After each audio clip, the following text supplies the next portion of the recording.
Let me start with my presentation about trustless technologies versus intermediaries. And I will give you an example of legislation. I know it is a topic which is something not everybody is very happy about.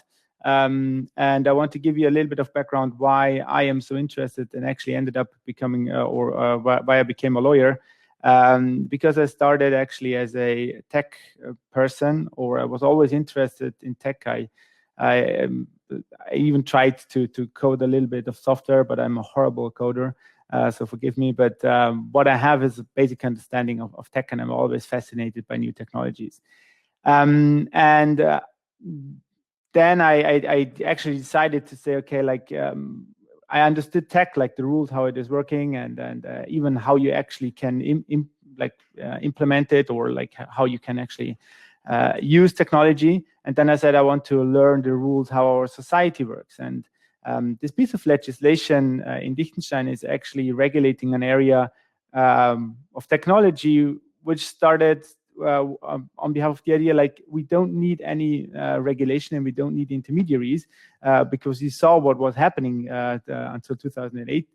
So, and now we ended up with having regulation. But I will try to give you at least the view I have on this, why in certain areas it still makes sense, or it makes sense to have regulation and intermediaries. And in other parts, it makes sense to use only technology because technology does a better job.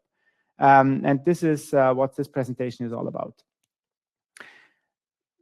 So you already heard a little bit about my person. I want just to that you know what is Liechtenstein. I will keep it very, very short. I will just tell you that Liechtenstein is in the heart of Europe. We are between Switzerland and Austria.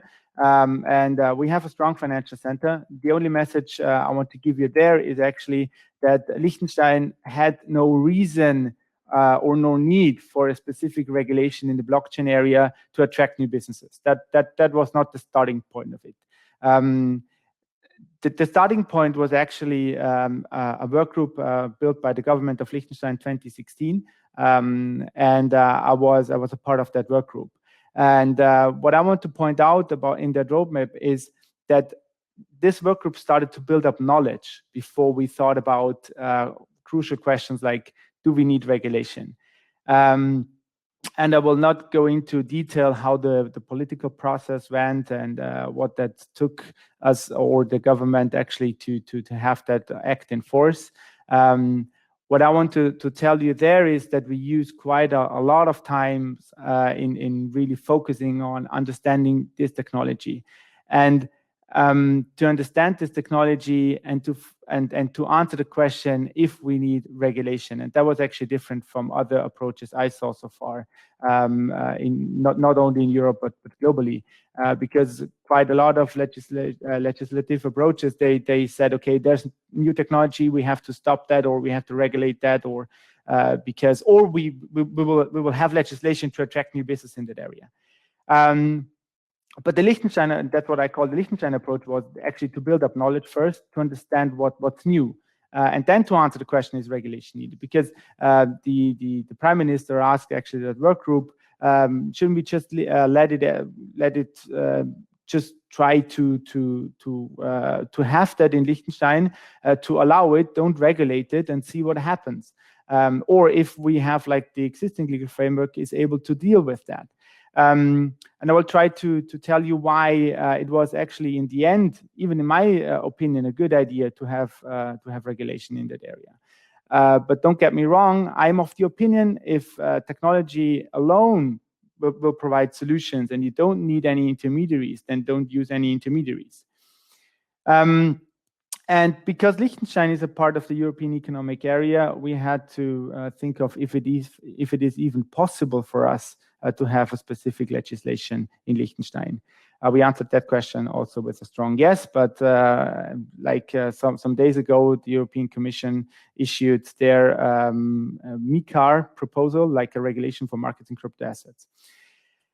And we all know how traditional bank transactions work with intermediaries. I think we all know that there are a lot of intermediaries involved, and why these intermediaries are involved, because the parties they are not allowed to, or they are not able to trust each other.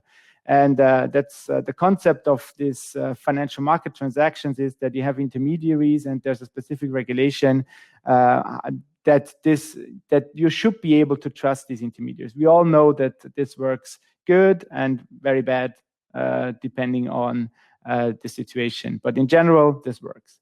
And then we realized, okay, there's this new technology, and I will come to that point a little bit later, why I say it's a new technology. It's not blockchain or DLT, because what the Liechtenstein Blockchain Act or this specific legislation actually identified is that it's a new technology where you are able to interact with each other without trust. So it's a trustless technology. That's why the Blockchain Act has a specific name. It's not talking about blockchain or DLT.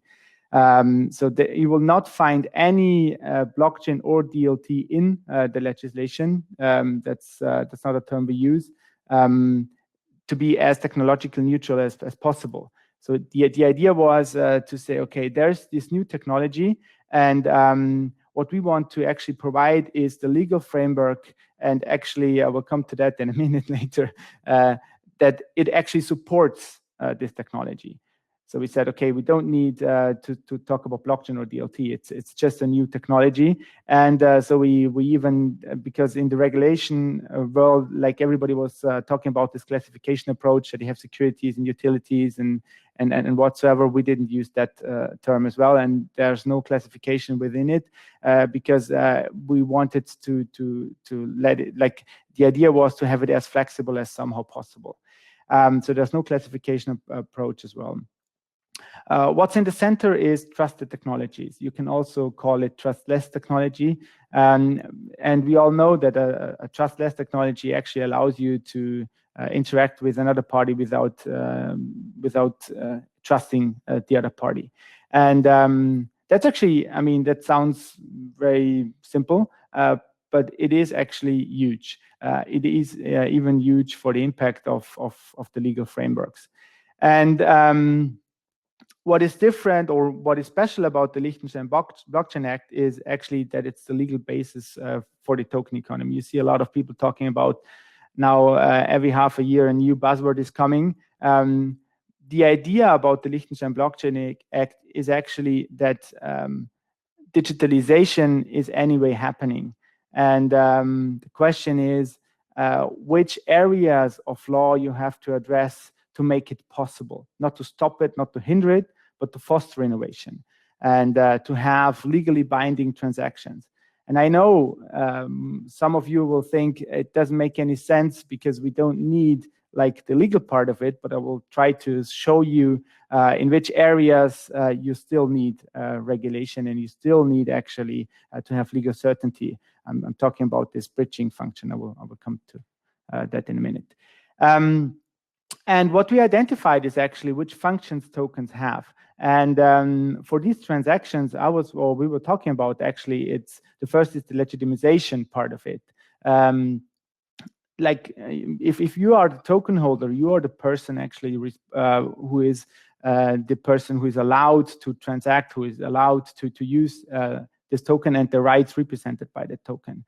And another very crucial function is that if you use that within a system, like an economy, like a token economy, the person, if you claim something, if you claim one of your rights, and the other party actually, you will use your token to claim that, the other party, if he pays once, he doesn't have to pay twice.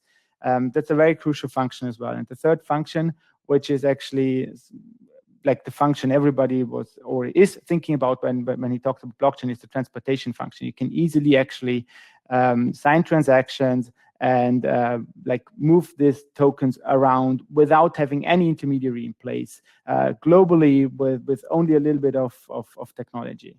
And that's why it is so beautiful.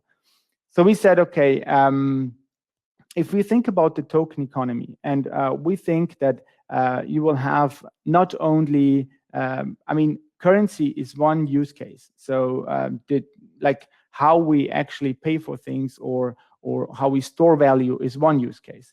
But if you think a little bit further, and that's why this legislation is actually crucial, that first of all, this is going to support the token economy, and that's the legal basis of the token economy. So you need a specific regulation for the token economy. And what do I mean with token economy?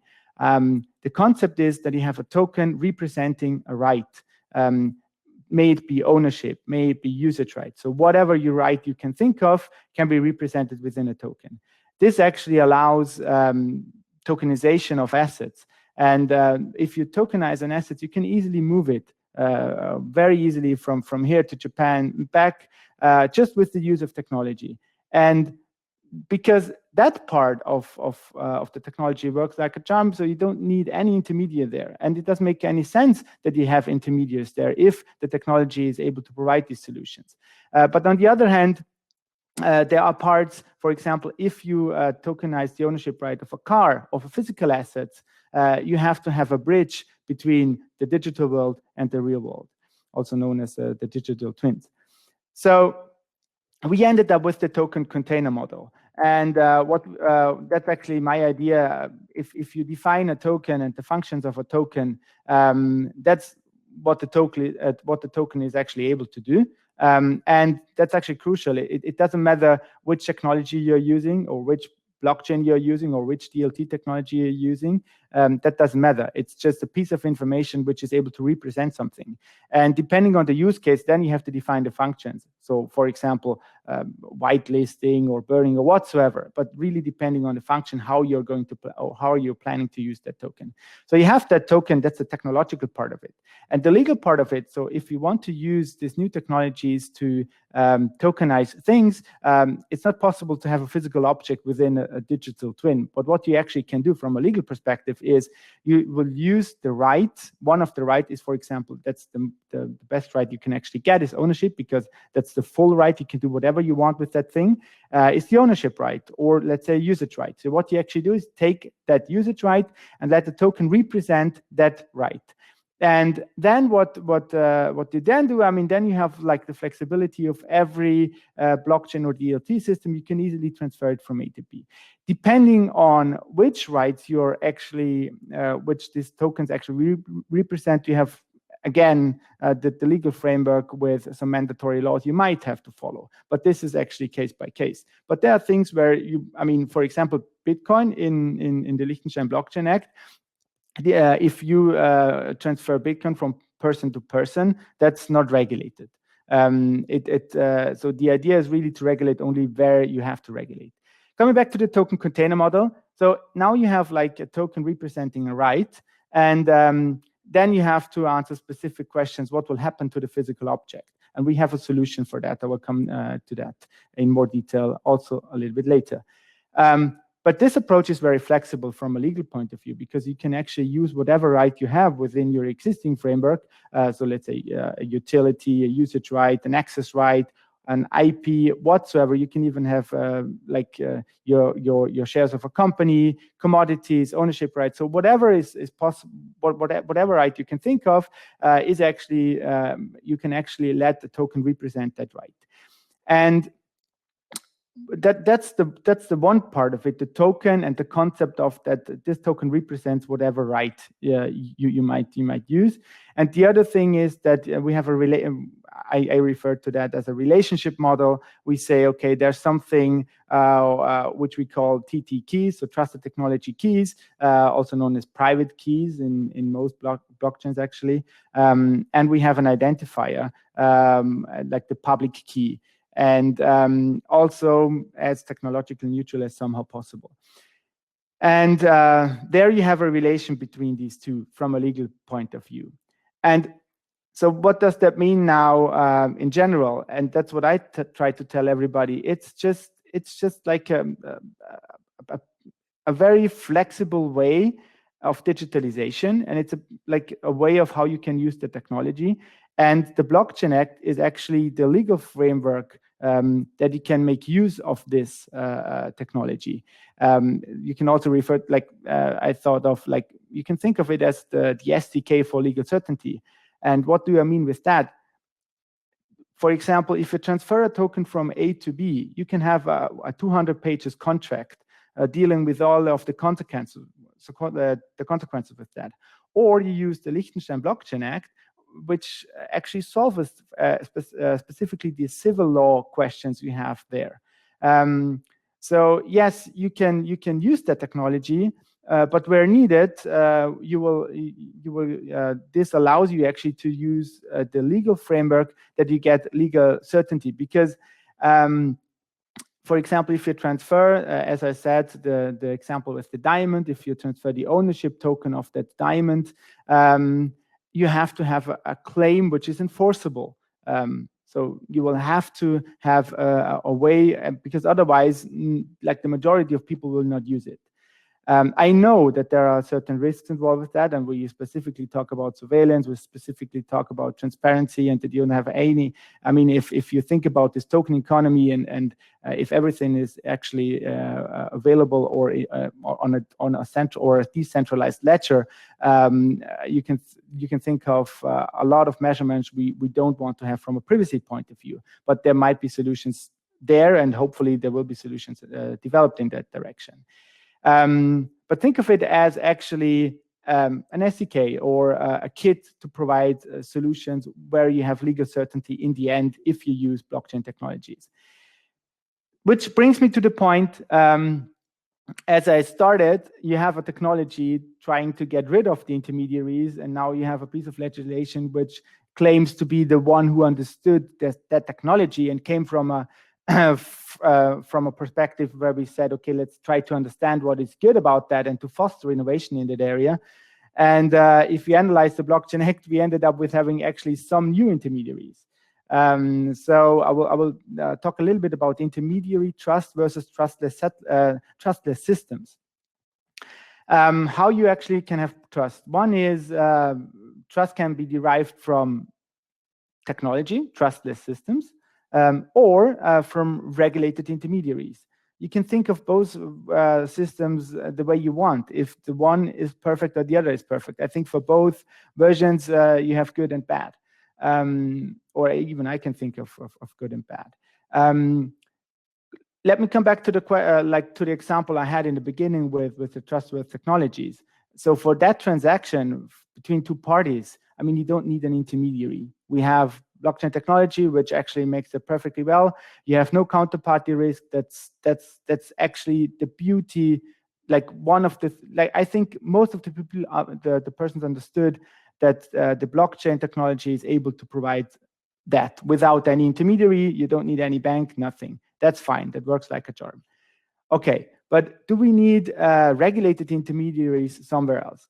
And the Liechtenstein Blockchain Act said, okay, if you, for example, store your own private keys, if you are able and you want to do everything yourself, then that's fine.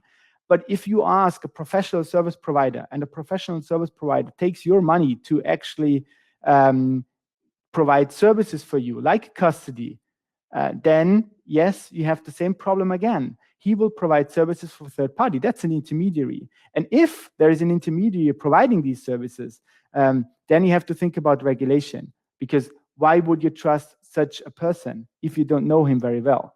And regulation can provide trust in that area.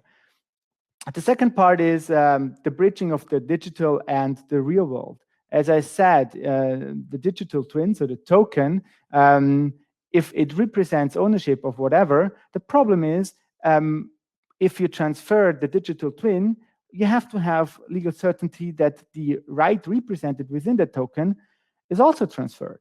And in most cases, or in a lot of cases, this is possible without having any intermediary. Specifically, for example, in Liechtenstein with company shares, that's possible without intermediaries. We can think of the secondary market, that's a specific question, but to issue tokens on your own behalf, you don't need any intermediaries. There are actually legislation or draft legislations or provisional legislations where this is treated differently, that even for the emission you need an intermediary, but I don't think that you need it in that respect. But if you have physical objects, Depending on the use case, you might need a person which actually built the bridge between the real world and the digital world. And third point I want to mention here is abuse prevention. And I'm not talking, but also talking about anti-money laundering and CFT, but also talking about order books. And the problem is, coming back to the question, you have to understand the technology first. As a lawyer, you have to understand the technology first. As a regulator, you have to understand the technology first, I think. And for example, if you look at order books and the way of how exchanges and cryptocurrency exchanges operate, I mean, these are central institutions. I mean, they have a central order book. It's basically a website, nothing else. But they can actually do whatever they want with that data. They can do fake orders, front running, everything, insider trading. And there are decentralized ways of doing that, where all of these issues are addressed. But you see that the majority, they are acting differently. And I mean, who really understands if somebody is claiming like, we are the next cryptocurrency exchange and we are secure because we are decentralized, and then what is really decentralized is only clearing and settlement, but the order book is not decentralized, and then you have all of these problems again. So yes, even there you might need new intermediaries, or you might need regulation, not new intermediaries. I mean, these are anyway already regulated. And as I said, for example, like now we say we have, let's call her Lisa. Lisa says, okay, I want to use this technology, but I don't want to manage my keys because I just don't have the knowledge. I mean, there are a lot of persons who just don't have the knowledge to use these technologies. And so they ask third parties to help them. And the problem is, if you ask a third party to help them, you have the same problem again. Who actually, you have to trust them. And in a lot of cases, I mean, it's possible to trust them, but you always have people who are not trustworthy, actually, because they don't provide their services well. And you can say, okay, that's easy because the market will solve the problem. Nobody will go to them. That's one part. But the other thing is, like, for the person losing then their money or whatever they have represented by the token, actually that's too late. So if you ask a service provider who will actually use that technology for you, because he is able to manage your private keys, for example. I mean, if you can manage your private keys yourself, you know, but there are really a lot of people who don't want to do that. So you have service providers again, and there you need trust again. And therefore, I mean, for now, there's actually, I cannot think of a better solution than having a regulated person. If you do that in a professional way and you ask for fees for that, then that's one solution. And one specific intermediary which actually the Liechtenstein Blockchain Act introduced is the Physical Validator. And I used a picture of that bridge between the real world and the digital world.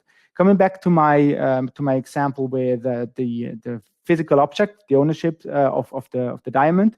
If I actually issue a token representing an ownership of a diamond, and then I will transfer that token to another party, and I lose my, for example, and then he will transfer it again and again and again, and actually the final token holder will come to me and say, Thomas, please, I am the owner of that diamond, please hand it over. And I lost it, or actually yesterday it was stolen, you know, in the end, it is not enforceable anymore. And this will actually hinder adoption in that area. So we thought of having an intermediary when you have certain where you have certain tokens representing ownership rights of physical things, where you have a physical validator providing trust within that transaction. Because again, and you can tell me otherwise, if you have a technical solution how you do that, fine, then let's discuss, you know.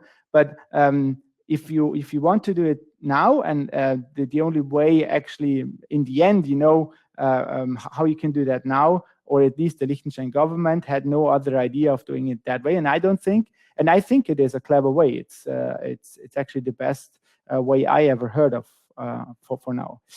And what does that mean, or what does that actually help? So why don't you use only technology? I mean, it's fine if you have a token and you can actually transfer it freely from A to B without having any intermediary. But only a contract, or even if whatever you want to do, you have to think about enforceability. So and the Liechtenstein Blockchain Act is actually the legal framework. So that's actually the bridge between what is happening in the digital world and what is happening in the real world. So you have to have like something which actually combine these two. We call it coordination of these two worlds. And with that, you don't only have like the digital world, you also have the real world enforceability. And that's actually a big thing about the Liechtenstein Blockchain Act.